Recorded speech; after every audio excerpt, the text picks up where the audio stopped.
It still pains me, actually. If I were to zoom out from the position of a founder, I often think to myself, who am I to make these decisions? I have on a whim decided this is the next thing we're going to do. This is the pivot we're going to do. But then I'm affecting people's real livelihoods. Welcome back to 40-Minute Mentor, the podcast on a mission to make mentorship more accessible by interviewing brilliant leaders who are building exceptional, purpose-driven brands. Today, I'm joined by James Lowe, co-founder and CEO of Mana, the app designed to help everyone make a living by sharing their passion. They empower tech leaders, career advisors, teachers, and many others to host one-to-one sessions, sell digital content, offer live classes, and build long-term follower bases who fund their work. Mana have raised an impressive £1.5 million in pre-seed funding, led by Flash Ventures and Global Founders Capital, and are growing rapidly. James started his entrepreneurial journey early, founding an education social enterprise at the age of 16, before following a more traditional founder path of consulting at McKinsey and time at a VC SoftBank Vision Fund, advising world-leading tech companies like Arm and Uber on how to grow sustainably, weather crises, and leverage their capabilities for social good. James and I recently met at a retreat for founders where I found his energy infectious and his vision for Mana super inspiring. So I'm really pleased he decided to join us on the podcast today. Thank you, James, for agreeing to be a 40-minute mentor. Welcome. Thank you so much. It's great to be here. Awesome. Well, let's kick off with some quick fire questions to warm you up. Please finish these sentences after me. My first ever job was writing speeches for my secondary school headmaster.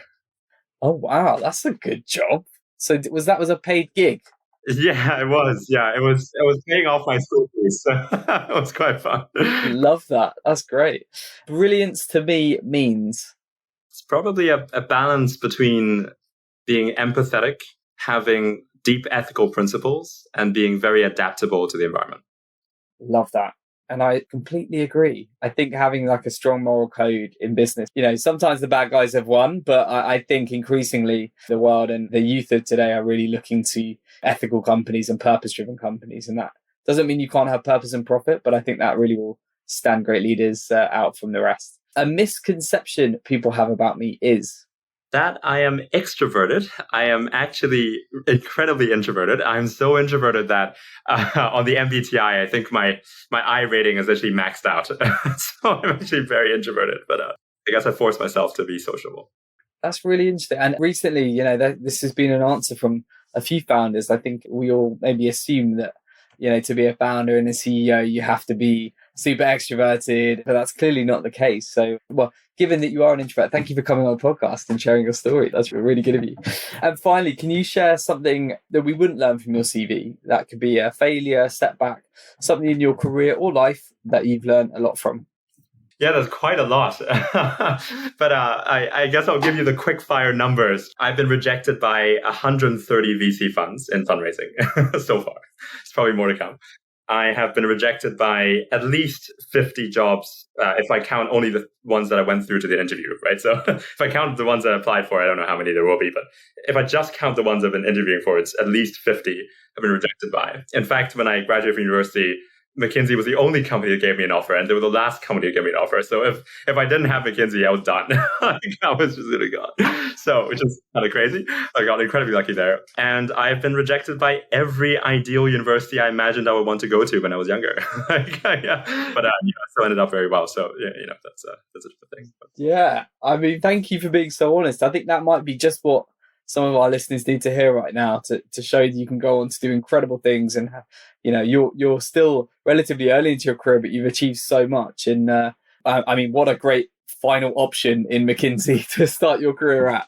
But no, thank you for sharing that. I think everybody seems to assume that just because you're running a business that it's all been probably pretty easy to date, especially with the names on your CV. But it's nice to know that there's been some struggle along the way and lots of hard work and rejection. And I think the resilience to overcome that, is a quality we see in a lot of the great founders that come on this podcast. So you clearly have that in spades. Thank you, James. It's great to kind of hear a little bit into your story already, but I'd love to turn back time, find out a little bit more about you the younger James. What was your upbringing like? Tell us a bit about what inspired you, to get out there and work. You created your first social enterprise, as I alluded to in the intro, at such a young age. So tell us a bit about, what life was like for you then and what inspired you to create that. Yeah, absolutely. So my upbringing was, in many ways, when I was first born, it was a very classic sort of professional middle-class family in Hong Kong. And my dad was in a very successful job. My mom had just quit her job to become a housewife at the time. And so it was a very sort of beautiful nuclear family, professional middle-class type thing. But I think for the following 16 years, it was basically a continual movement from bigger to smaller houses. So I distinctly remember I think from age 0 to age 12, we moved like 5 times or something like this. And every time we moved, it was to a smaller place. And what was going on was that my dad's career had taken a different turn. And he actually, had me quite late, but he was already 48 when I was first born.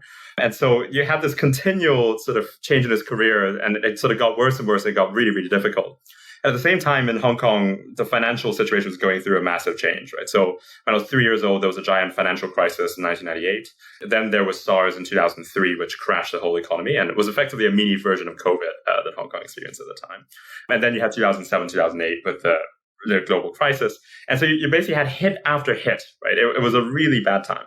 And I was very fortunate that I went to a fantastic school. And it was mainly because my dad had gone to that school when he was younger. And he was like a classmate with the headmaster at the time. Networked yourself into a nice school, even though you can't really pay for it anymore type thing. And that's how I actually got my first job. Because basically, towards the latter parts of my time at the school, it was very difficult to sort of pay off the bills and everything. And so my headmaster sort of offered me a job to write his speeches and sort of started paying bills from there, which was quite nice. So going through this whole transition.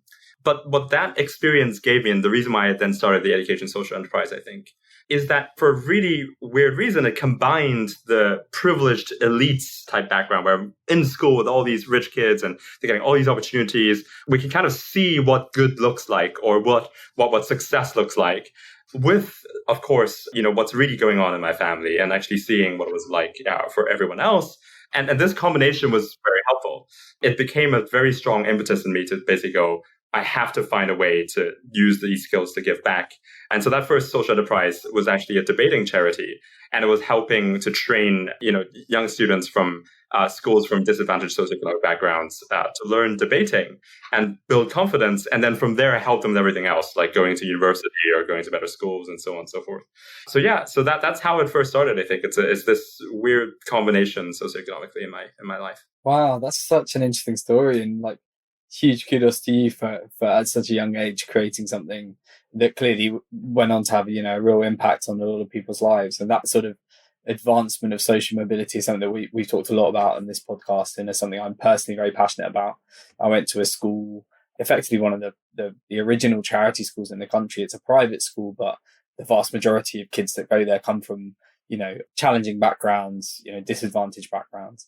And so I grew up in this incredible melting pot of race and socioeconomic background. And I think what I found there was just people getting the opportunity that they never would have had were it not for the school we went to fulfill their potential and go on to do great things. And I think that stayed with everybody from our school, and is as a result, the way the school is funded is people go on to do great things. And then if they are privileged enough to have enough money, they then pay for another kid to go through the school. So it's this kind of virtuous circle. So it really resonates with what you're saying. Building a business at such a young age is really hard. I was playing football and being a bit of an idiot probably at 16, not really working that hard. You went out there and created something like this. So, now you're in the hot seat again as a founder. What were some of the early learnings from that experience? Yeah, it's quite a few. So I think there's probably 3 big things. The first is that you need a business model, which I think, back then I was very dedicated to this social mission. I was like, we got to help people. And so it was a complete volunteer model when I first started, right? Back in the day when I was 16, it was, we had 40 or 50 of my friends became volunteers for the first time. And then we coached like 400 students in the first year. And we were almost drunk on that success, because what then happened was, newspapers started covering us. You have tons of, the Chief Justice of Hong Kong became our patron. You have all these things happening because people were saying, oh my God, altruism is so powerful. People are helping out and so on and so forth. And so we're almost drunk on that success. And the following year, it just broke, right? So you see these kids, graduating to university or, leaving their hometowns or changing schools and stuff like that. So the volunteer base starts breaking. And once it's done in a year, the motivation starts decreasing because there's no real sustainable incentive for them to keep doing it. And so we start having this situation where we have tons of students, but then we have these volunteers who drop out on the last minute, right? Or stuff like that. And so the whole charity started breaking. And so I think that was a really key thing that drove me later on to go, okay, nonprofits are really cool and charities are incredibly important. But even when you're a charity, you need a business model. You need to create sustainable incentives for people. Even if it doesn't mean you're making a profit, you need some kind of way to keep the structure going. So that's one really big piece of it. I think the second is just picking the right people to start something with. And I think when I first started that social enterprise, I actually started with my ex-girlfriend. So we were in like a puppy love type situation. We're like, oh my God, this is amazing, right? And in many ways, I think we were incredibly bought into the mission together. And she's an incredible person, and she's now she's a very successful barrister in Hong Kong as well. And so we did that together. But later on, what I started realizing was actually we hadn't had those really transparent, honest conversations about where our lives were actually going, and therefore how much we could really commit to keep the organization going. Right? So we were, in high school at the time, we were going to university later. Can we really still do this when we're going to university in a different country, right? Can we just do this when we come back over summer, right? How much time do each of us really have to sort these things out? And so it became a very messy, sort of crumbling type situation at the end because, both of us hadn't had that conversation until it was too late. And then at the same time, the sort of business itself was disintegrating because you have volunteers who were not coming anymore, you had schools that were disgruntled, right? Stuff like that. So it became quite clear to me that it's about picking the right people and also having the transparent, honest conversations consistently and clearly so you can really keep the business going even when people's motivations and directions change and you have enough time to make those adaptations. So yeah, those two things I think were really helpful for what happened later on. Great advice, really great advice. And I think that transparent conversation, it remains true throughout a founder journey, throughout, as a leader. It's very easy when you're busy to assume that everyone's doing the right sorts of things and you're all on the same, wavelength. But it's actually, I found for JBM, we're an 8-person business. Everyone's very busy. And then before you know it, you're like, actually, comms are down. Like people don't know exactly what's going on. And that's something as a founder, like I'm continually working on because it just sometimes happens. So I think open, transparent comms, super important. You rejected your university offers and decided to go out on the streets and protest instead, which I think is, admirable and bold. Can you tell our listeners just a bit about that decision to do that? What was going on at the time and how did your parents and teachers react to that sort of move? Absolutely, yeah. So the thing is, when we look back in return, it looks like some kind of principled stand or something like this, where I'm like, I got to go do this. The reality was more that I was just very confused. And so I was 16. I was just about to graduate from high school. And what's going on there was I started seeing, this massive political change happening across Hong Kong. Right? And so you had the situation where Hong Kong people had been extremely frustrated for years since 1997, but they've been trying different methods of protest for years. So in 1997 to 2003, it was really about engaging in the legislature and trying to elect our own representatives and see whether they could say something for us. But then it didn't work, right? Like the Chinese government never really budged, and so democracy didn't happen. In 2003, a giant movement came on the streets because the Chinese government tried to introduce a national security law. And so you had this massive breakdown of communication between, the rebels and the government. And so 500,000 people on the streets. And this was a peaceful protest. And yet again, the government did nothing, but at least they retracted the policy. And then from 2003 onwards to 2008, you had more radical protests happening inside the legislature, right? So you would elect more, radical left-wing people who would go in the legislature and start throwing bananas at the chief executive, right? Stuff like that. So you got more radical. And really, it's in 2008 to 2012, that's when things started boiling over. People were like, we've tried everything. We've worked in the legislature. We've gone on the streets. We've gone radical in the legislature. It still hasn't worked. We have to do something more crazy. And so in 2012, when the government announced they were going to create this national education policy, which effectively taught young kids to be patriotic to the Chinese government and so on and so forth, it suddenly created this bulk of a movement where people were like, we have to fight against this. And it was led by a 13-year-old kid, right? So this 13-year-old kid called Joshua Wong. he went on the TV. He said, this policy doesn't make any sense. We have to fight against it. And it turned into this gigantic movement across the streets. And so by mid-2012, I was a 16-year-old. I was about to graduate from university.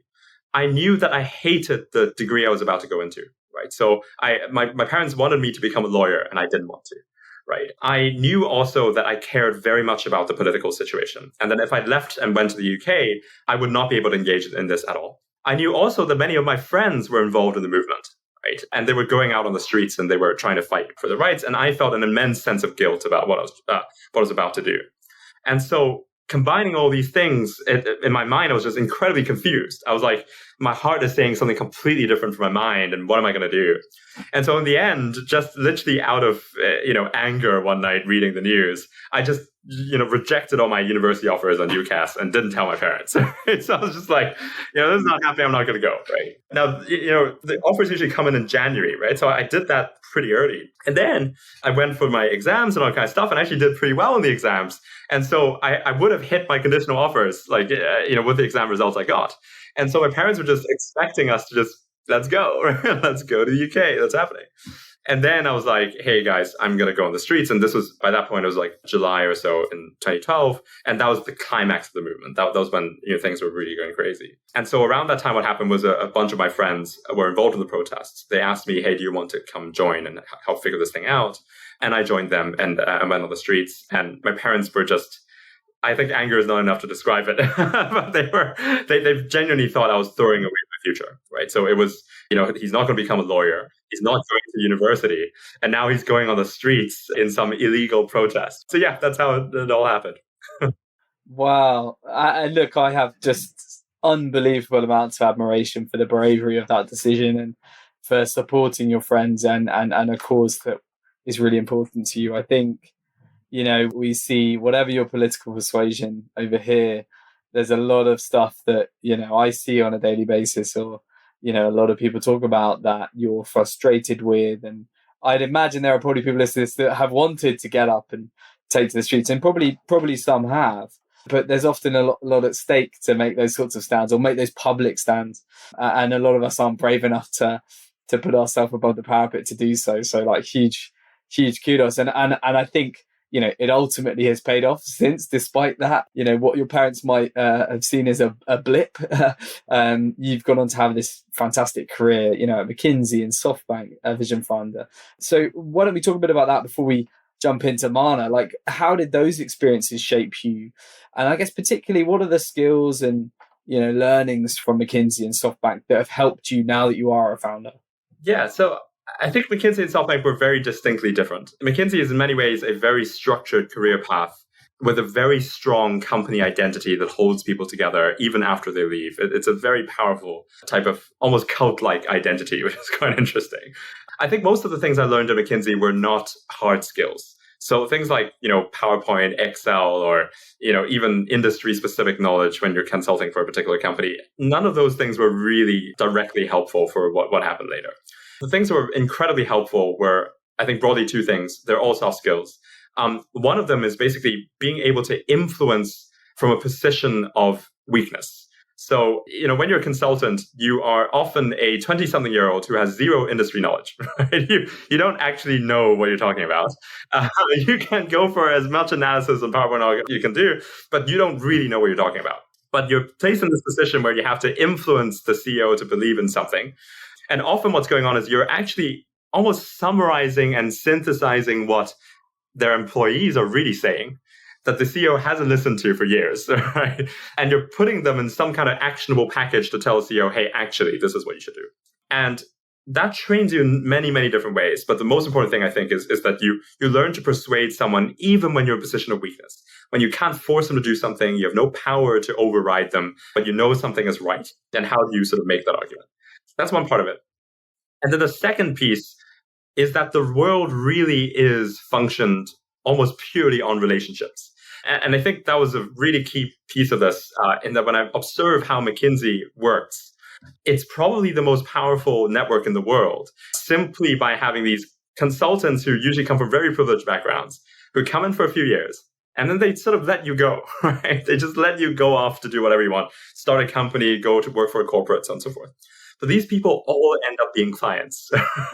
And so you have this absurd thing where McKinsey is, embedded in like 80% of Fortune 500 companies in the C-suite, right?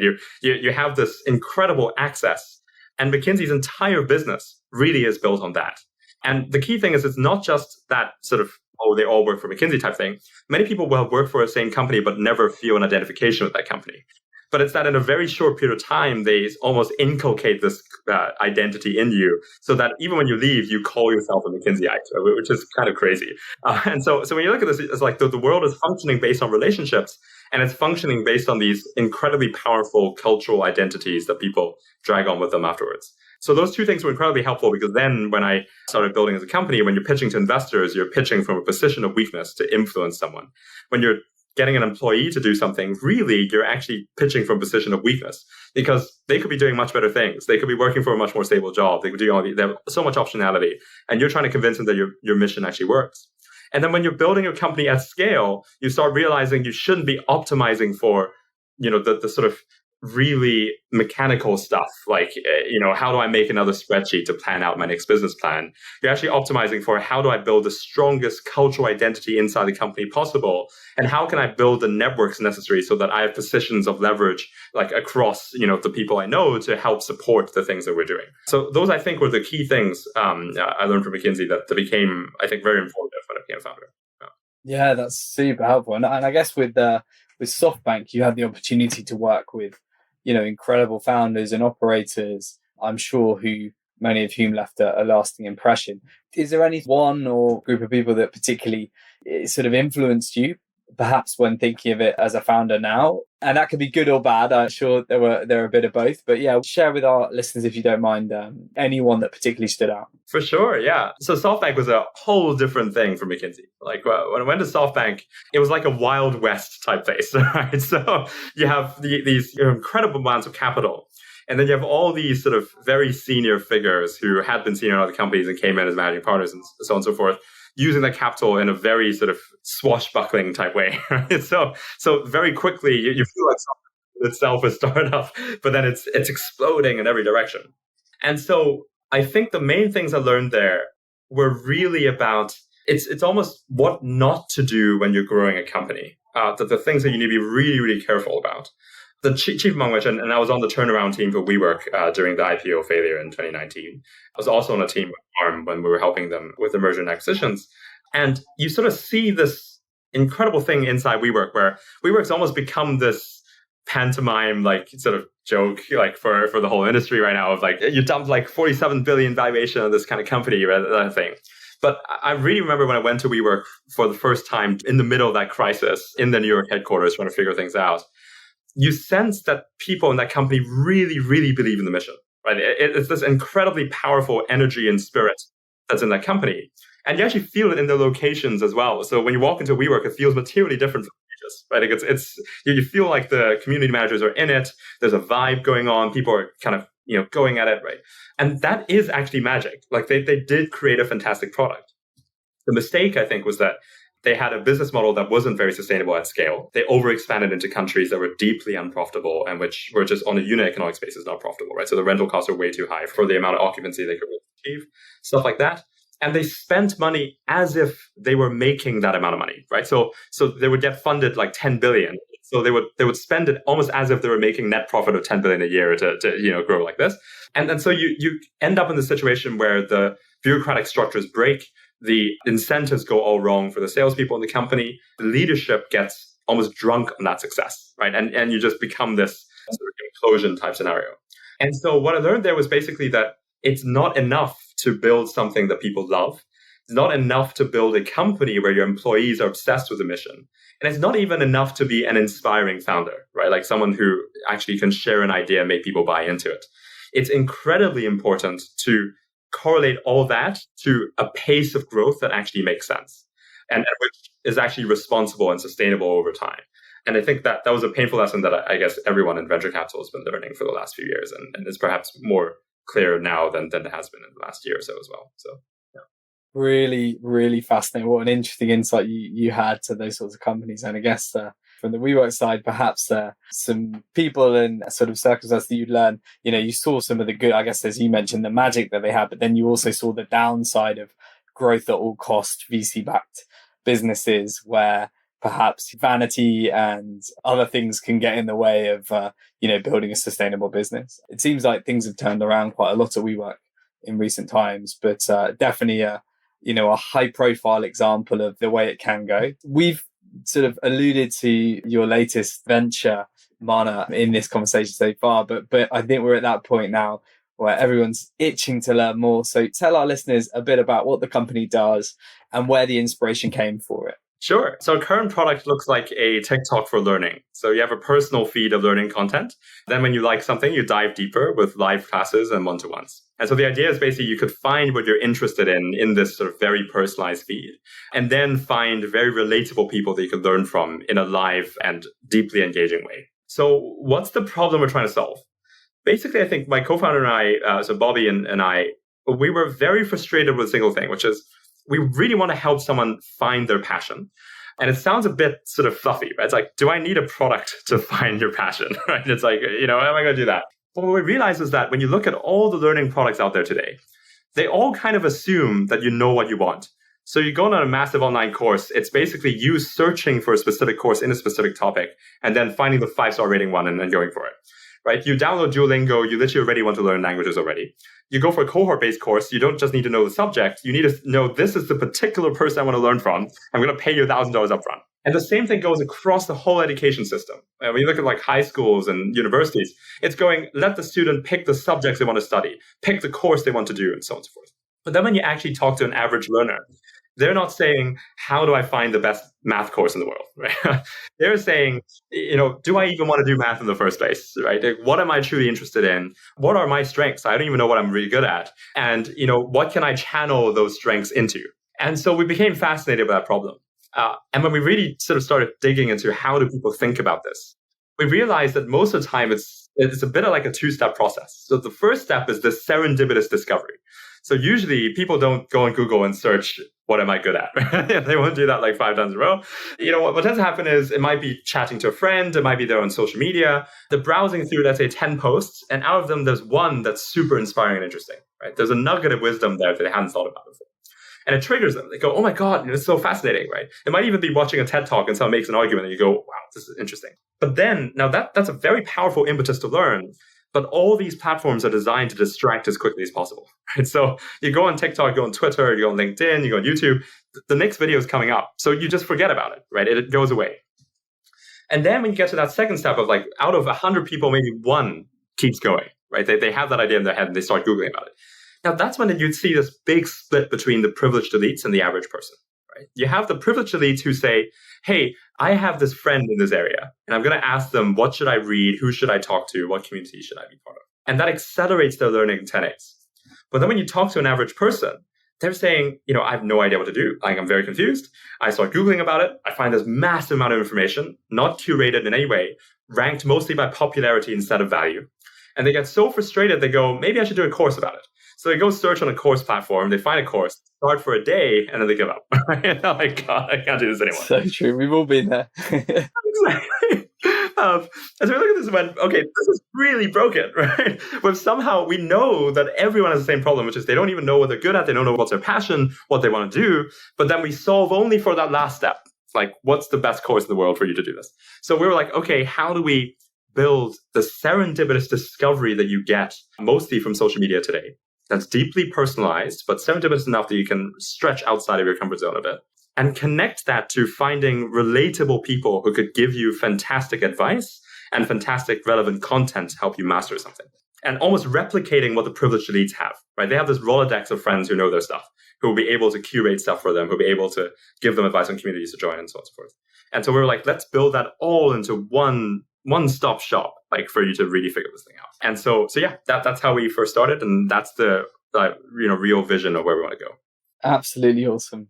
Such a great concept. And again, you can see the social mobility aspect of, there's behind it as well in terms of democratizing access to these sorts of things. That's really exciting and much needed. I really hope you're enjoying today's episode so far.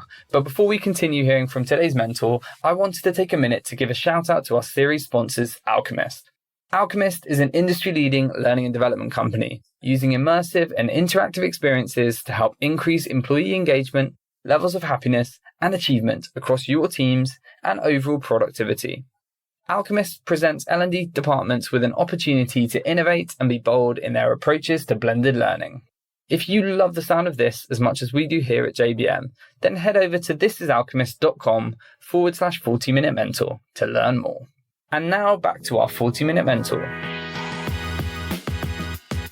I know you've been on a journey, from concept to implementation. And I believe that, Money used to be a tutoring platform, which didn't quite turn out the way you wanted it to. You had to pivot. So tell our listeners, if you don't mind, just a bit about how that initial concept failed and what could you have done differently now that you kind of look back with some hindsight.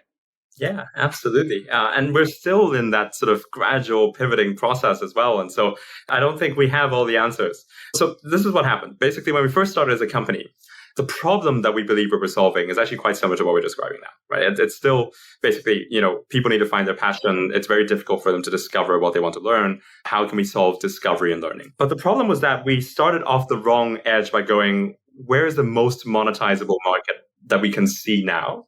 Let's try to tackle that first.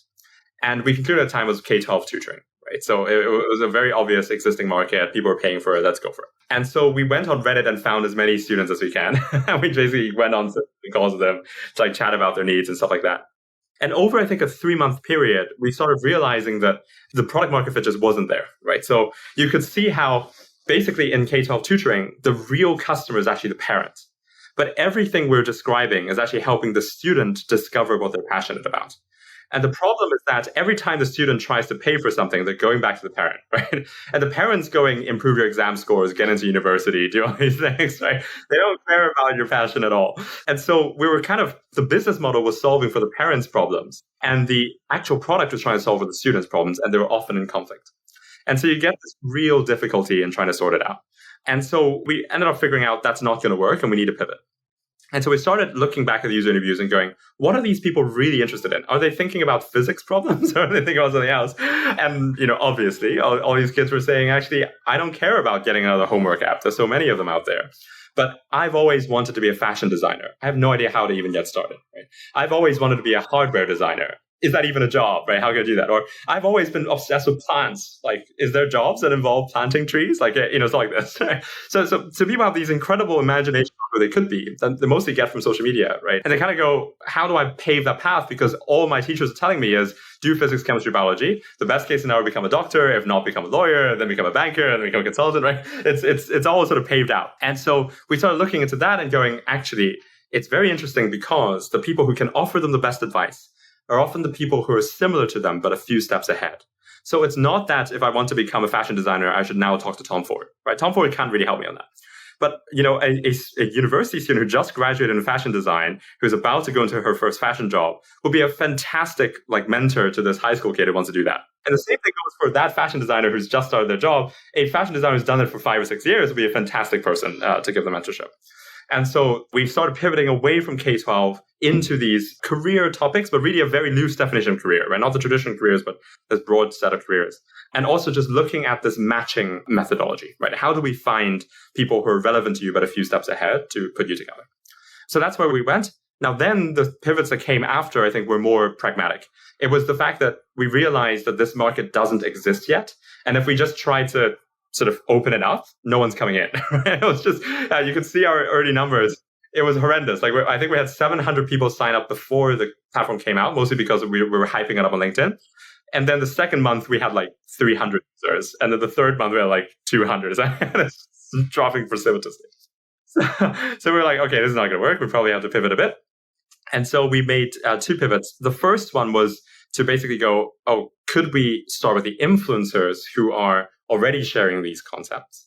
We built a tool for them to share those ideas and then drag them to the platform. And so we built this BioLink functionality, very similar to Linktree, but also has monetization capabilities built on top. So they could sell one-to-ones, they could sell live streams, all kinds of stuff in one place. And we gave it to them and we were like, hey, you can use it on TikTok and Instagram in your BioLink. And we only pick the influencers who are teaching skills. so that eventually we could bring them to our platform. So that was the first thing we did. And that caused an explosion in user numbers from there, right? So it went from 0 to like around 54,000 monthly active users, really quickly. And then the next thing we did was we realized now we have this base, we could build a mobile app in our original vision. But now when you click into that creator's bio link, it pops out with a little chip at the top that says, hey, you could download the app and you can see even more of this stuff. Right? And so it turns their audience into ours, over time. So yeah, those are the sort of main changes to date, I think, that we've gone through. That's absolutely amazing. What a great pivot. And good for you for having the foresight to do that. I think there are founders out there that flog a dead horse and you kind of gradually get more and more demoralized at the way the business is going. But by pivoting, you've obviously created something that's just right for the time and clearly growing very quickly. For anyone listening that might be in a similar point with their business about, to pivot or not, what advice do you have for them and other particular things that helped you with that decision? Whether it was about pivoting or drawing a line under it and letting the business go. Like, if you don't mind just sharing a bit about your thought process and any pointers you'd have as somebody that's successfully gone through this. Yeah, absolutely. And funny enough, we're still in the pivoting process right now. So this is actually a very top of mind from my head as well. I think the key things, there's sort of three components in my head. So there's the mental component inside of you. There is the business component of how we actually think about the problem. And then there is the sort of broader team component to this, right? Or how you bring people along with you. So on that mental component, I think it's actually in many ways the most important one, which is whenever you decide on pivot, it's really looking deep inside of you and going, what is the core motivation that made you start the company in the first place? Usually it's not really a solution, it's a problem, right? It's a problem that you're really passionate about solving. And sort of going back to the core motivation and going, is your current product really solving that problem? And if it isn't, can you come up with new ways to try to solve that problem? And do those new ways actually excite you? If the answer is, for example, actually, I'm not even passionate about a problem. I was passionate about the original solution. It doesn't work and now I'm losing motivation. Or if it's things like, I'm passionate about the problem, but whatever I come up with right now feels like it's not going to work. That's when you kind of know, regardless of where you pivot, that you won't have enough of the energy and motivation to bring everyone with you, right? And so that internal introspection is incredibly important, I think, to basically find that real underlying thing in your belly that's making you continue. And if you can find it, it's a good idea to continue. And the second piece is on the business.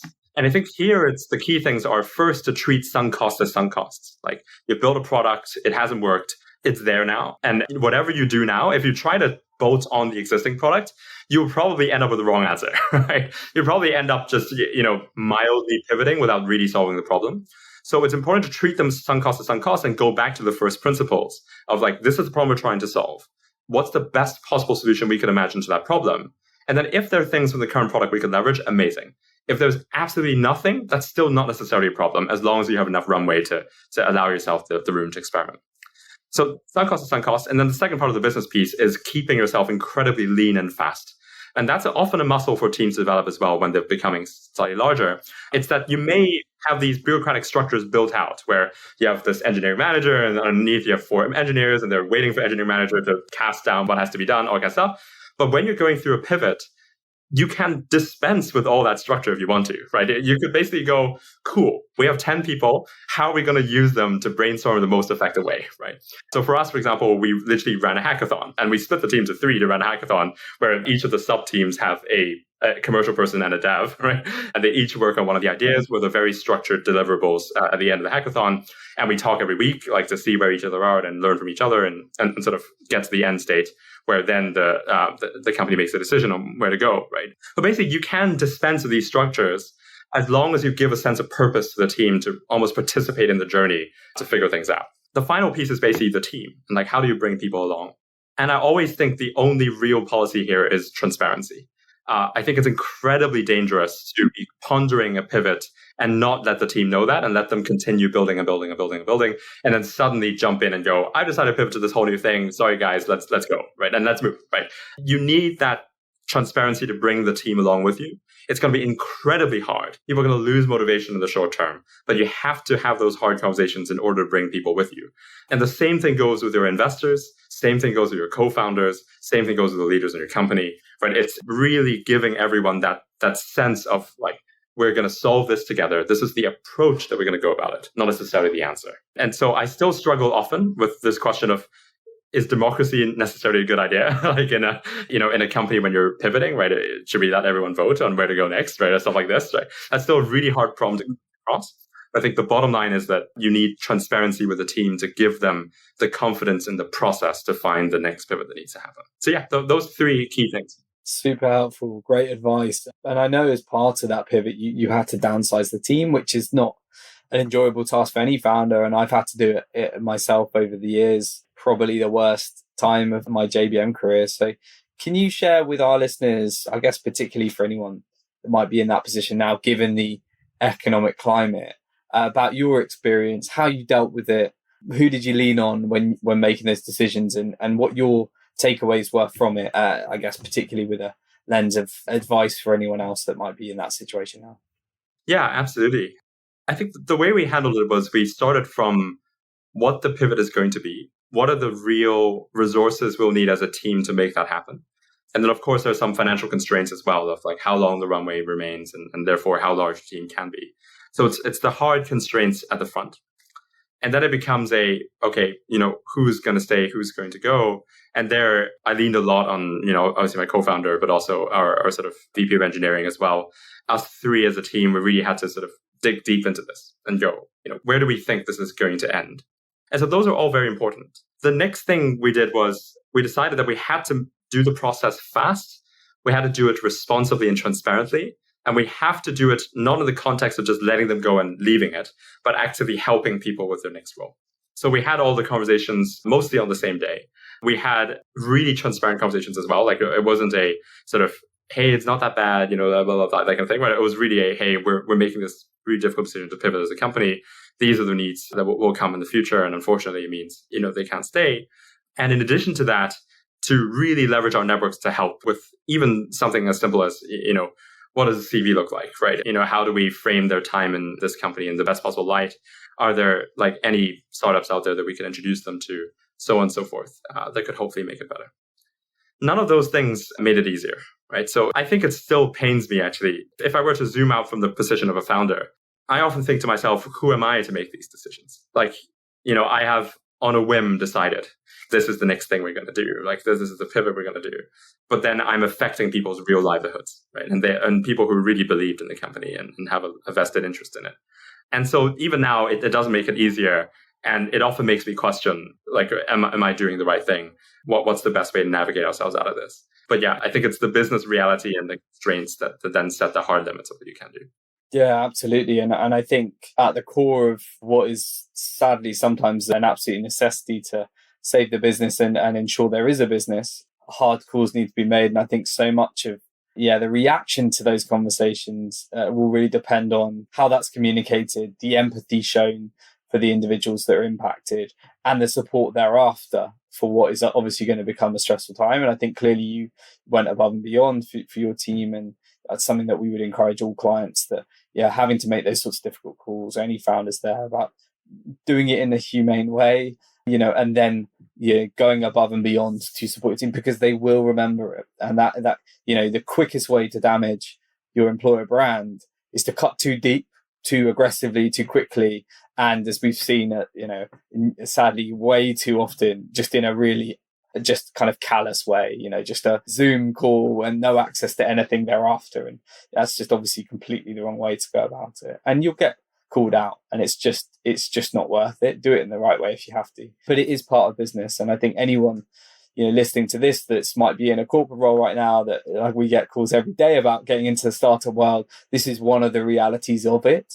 And, we have an obligation as a podcast that talks a lot to founders and investors and a lot about the startup ecosystem, to share, the full picture, not just the sexy unicorn stuff that we talk about, but also the harsh reality of startup life, where things do change. Sometimes cuts are made, and it does impact a lot of people. So hence the need for risk appetite, and also to, don't put all your eggs in one basket all the time.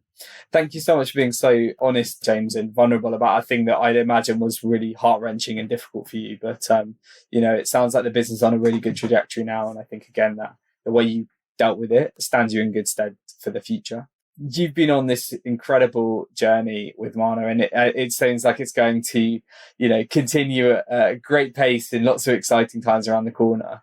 You're also building a really purpose-driven brand. We talked about some of the things you're trying to achieve and, the disruptive nature of it. And I love companies, I love founders that have purpose at their core. And actually, our candidates are most interested in working for those types of companies. So tell us a bit about the culture you're creating, and how you are going about hiring talent when you do. What is it you look for in candidates, and how does that marry up with the culture you're trying to build? Absolutely, yeah. And so in terms of what we look for in candidates, the way I often like to frame it is every time I'm interviewing someone, I want to feel like I'm learning something from them. And it's a pretty interesting combination of skills that's needed to deliver that. In that person needs to, of course, have some degree of domain expertise in what they're doing, something that I don't know, which when I'm talking to them, I feel fascinated by, going, oh, wow, this is super interesting. And this doesn't really correlate with experience. Like, our 18-year-old head of growth, for example, teaches me a lot every day about what social media really is like, right?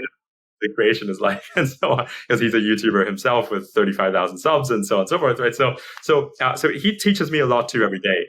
So it's not correlated with experience, but it's key that they have some kind of domain expertise that's helpful. But the second is they need to have a personality that says they're not afraid to speak up and question things, even in positions of massive power imbalances.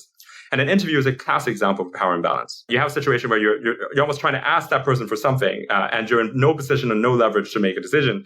And at that point, if you're still willing to question things and still willing to sort of go, I think this is wrong, or I think this is a better way to do it, and so on and so forth, that's a very powerful character trait. And the final piece is that they need to have that empathetic personality to explain things without being condescending. Right. So to be able to engage in a debate in a constructive way and to explain their point of view without dominating.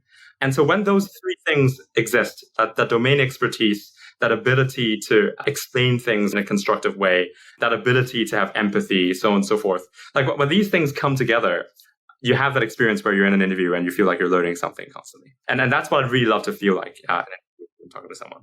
And linking back to, I guess, the culture as a company as a whole, the way we think about it is we need a lot of transparency, a lot of flat hierarchy where people could really, own the things they're doing, and a lot of faith in youth. And so, each of these, I think we've covered a little bit already, but in particular on that sort of faith in youth piece, we have an 18-year-old head of growth, as I mentioned earlier, who's a YouTuber and who understands our customers more than anyone.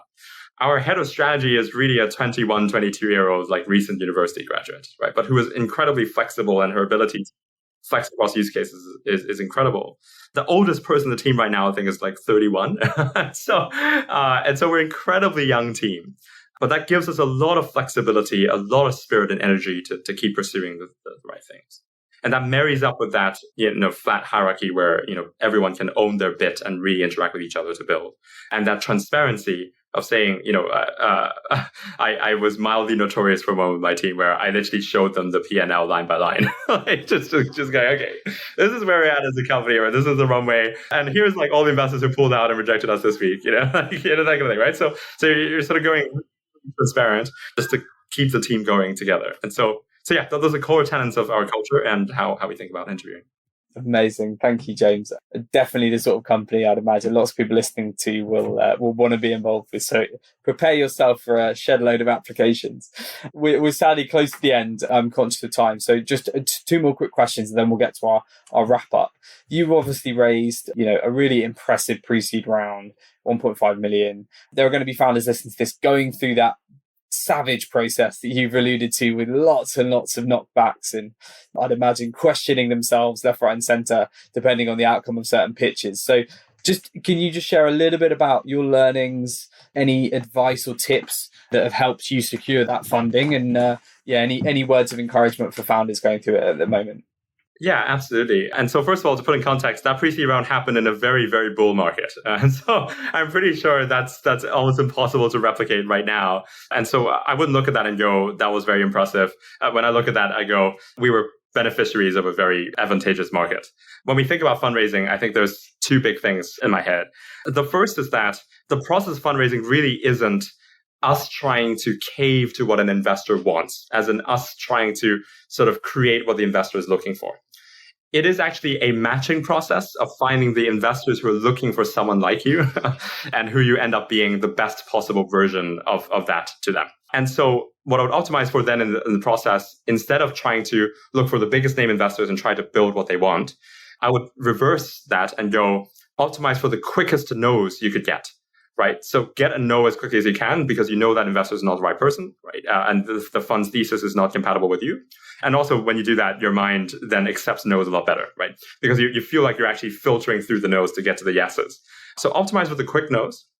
And then when you do find funds that have a thesis that's extremely aligned with what you're trying to build, who understand, and you'll come across in conversation or come across in what they write and all sorts of things, who understand what you're trying to do, then optimize for what's the best possible case you can make that you're the bet they should make in that area? Because in many cases, what VCs are going is they have these theses and they need to make a very small number of bets in each of these theses that they'll ultimately pay off. And you need to make the case for why you're the best possible bet they can make.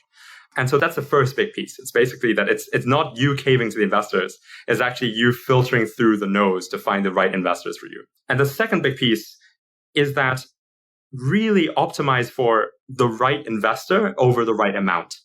You could raise half the amount of money and still make do if it's the right investor. If you feel like there's great chemistry, they really support what you're doing, they have deep conviction in you as human beings, they're willing to give you freedom to pursue the things you want to do. That's far, far more important than going to a situation where you raise the amount, but you get all these investors who you don't agree with, and you get this messy cap table, all these types of things that will take years to solve. And the biggest piece there is that it's a marriage that you can't get out of, right? There's not even a divorce procedure. Like it's essentially, a lifelong marriage. And so you have to optimize for people. But that's what I would think about. Fantastic advice. No, really appreciate that, James. And I think one other thing that you've been pretty vocal about is your feelings about the VC industry, how some VCs sadly don't hold up their promise to put founders first. So can you just share briefly just your observations, your experience as a founder, and then just share a little bit of your thoughts about what needs to change in the VC industry to kind of make sure that that support really is there? Yeah, so I think my perspective of VC today is basically this. It's an industry that proclaims they're looking for outlier opportunities because, of course, outlier opportunities are the only way they make the money back, right? So if you bet on something no one else is betting on, valuations are lower, the possibility of it succeeding, if it does succeed, is going to pay back the fund and so on and so forth. But in reality, goes for FOMO deals, right? So they say they're looking for outliers, but actually crowding in on the same deals with massively inflated valuations, often on stupid business models, right? So it's a deep inconsistency in how they think about things. And second, it's an industry that's incentivized to, for lack of a better term, F over founders, right? Because their entire financial structure is to basically optimize for the small number of wins instead of the long tail and helping them succeed, right? And so it really is to F over most of the founders and hope that one or two of them become successful and double down on them. That's the real financial structure. But who then say to every founder, they're founders first, which I don't believe they can be, even if they try to. And finally, the third, it's that they're mostly consist of people who haven't built anything, but are at best fantastic pattern recognition, but at worst are literally just people who've been through professional services and are now switching into a sexier career, but who then tell founders they can add enormous amounts of value. And the reality is most of them can't. Right? And so when you look at this sort of VC structure, it's like, it's broken, right? It doesn't really work, right? They're not really founders first. They can't really help you on the most important questions. And like as a structure as a whole, they're not picking the outlier founders. In fact, they're most of the time crowding around failed deals. And that's why when the market implodes, they implode together. And so I think if I were talking to VCs very sort of transparently today and going, what needs to change? I believe what needs to happen is instead of saying, let's try our best to be founders first, it's actually to be incredibly transparent about what their real incentives are and where they could really help. And acknowledging that most of the time the answer is going to be a no, right? And optimizing for those no's instead of using it as a data collection exercise. Right now, you see tons of like VC investors who will spend ages asking you for data, getting into your data rooms, asking for every KPI on earth, going for 4 or 5 calls, and then saying no, even though they actually knew very early on in the process that it was going to be a no, simply because they're trying to map out the competitive landscape. The reality is it doesn't help them and doesn't help the companies. So being really transparent about that and optimizing for no's. And then being transparent with the founder to say, hey, look, our fund is structured such that we need 2 or 3 winners to make $1 billion, right? And we need to believe that you can make $1 billion. Right? And the moment that becomes very unlikely, you become a write-off, right? So it's like, this is the thing we're going to do, and this is the things we're not going to do. And the final piece is basically going where you can add value, being very clear about what exact value that means. And most of the time, it probably means introductions and relationships. It doesn't mean operational support. And if you can't actually operationally be involved in the business because you don't have the relevant experience for it, don't ask for board seats with voting power, and actively try to intervene. And even if you take a board seat, try your best to sort of refrain from operational intervention and instead focus on relationship building or supporting on capital raising, stuff like that, where you have real expertise and real support capabilities. And so that's what I think should happen in VC. And the best possible version of this I've ever seen was actually Fred Destin's fund like Stride VC. And I love the way they framed their manifesto, where they basically say very clearly, we're very easy to approach, but very difficult to get money from. And I think that's exactly like that. That's really what should happen. It's a great example. And I love that strapline, dissenters welcome. Yeah, we're very lucky to have Cleo Sham as a former 40-minute mentor and a JBM SOS board advisor. So fans of Stride. And they've got a very good track record of picking winners, haven't they? So yeah, really interesting, incredibly candid, thought-provoking stuff there, James. And yeah, a lot of our listeners will be nodding along, hopefully seeing maybe some VCs take note of that, the ones that need to hear it. Sadly, we're at our wrap-up questions, James. So in one sentence, what do you think the future holds for Mana? I think it's that we will build a world where everyone can make a living by doing what they love. Love it. Love it. And if you could be mentored by one person, dead or alive, who would it be and why? I think it would be someone like Jurgen Klopp, the Liverpool manager. Oh, what a shout. Yes. Yeah. I want to, and I'm not even a Liverpool fan, I'm actually a Gunner, but I want to know how to be both tactically sound, which he is, emotionally empathetic, and capable of rousing like a whole group, a collective, millions of people towards the same goal, right? That's just amazing. Like he balances all those things so well. So yeah, probably him. Yeah, such a good shot. He's one of those people that you just want to go for a beer with and just pick his brains. Jurgen, if you're listening, come on the podcast. I'd love to spend an hour with you. Finally, James, what's the best piece of advice you've ever received that you want to pass on to our listeners today? Weirdly, it's actually something I've read. It's not something someone said to me. It's actually a sort of strategy from Charlie Munger, of all people. It's basically fold early when the odds are against you and you don't know something that others don't. Double down hard when you have a big edge in what you know and can do. And I think often what's happening is we are very good at making the wrong bets, right? We double down when we don't really know whether it's going to work out, and we struggle to fold when things are not going well.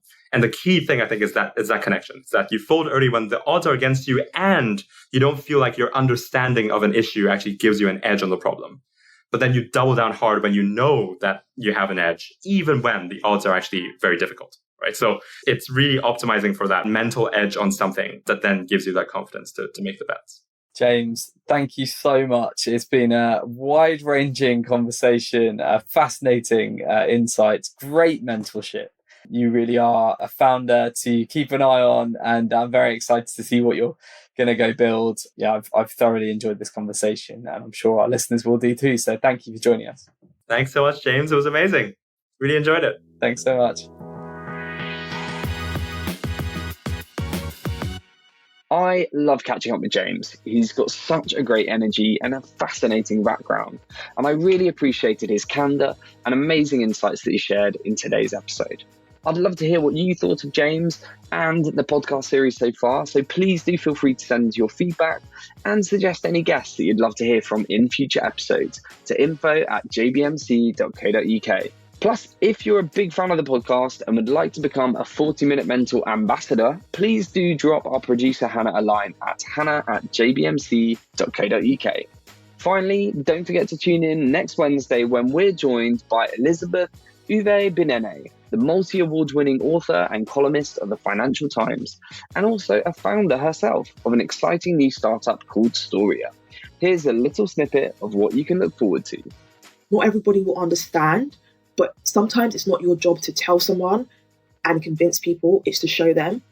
If you build for everyone, no one will come. Some of the challenges that I found is probably loneliness.